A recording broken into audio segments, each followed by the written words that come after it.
Yazi into emhlabeni ihamba ngambili. Kunama disadvantages nama advantages. Kuno left, kuno right. Nobuhle kunobuhlobuhle, kunobuhlobubi.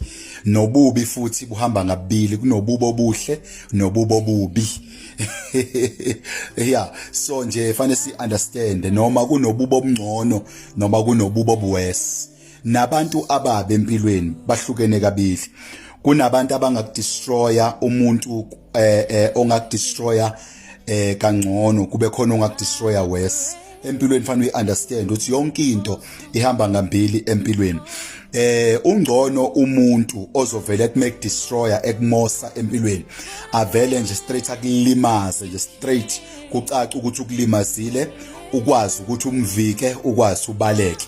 Kunalomuntu othi mezokulimaza kuqala aqale akuphephethe aqale ngakakulimaza. Uyingozi umuntu ozoqala akublasha azenze ibosom friend, azenze into enkulu kuwena, azenze umuntu okuthandayo kanti ubehind kwalokho ukukulimaza.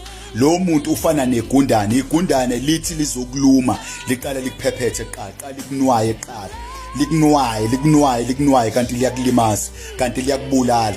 Yazi igundane lingasa libaqedile bonke obhozo ungazange uzuzwe ukuthi obhozo bayahamba noma obhozo abasekho. Igundwane lithi likudla ubhozo ebusuku libe likunwaya kamnandi kube ngathi uyaphupha, usizwe ngathi ukuyiparadise kanti bayaphela obhozo bakho. Injalo ke impilo yabantu abazokubulala nabazokudestroya bebe bekublasha bakudestroye bebe bekunwaya. Injalo kuhlobo labantu. Kunabanye abantu nje abathi mebefika kuwena babenza ukuthi bayakuthanda, benza ukuthi bayakusupport kanti lo support ngemumva iphethe ukukubulala. God bless you. Qaphela abantu bahlukene kabili. God bless you.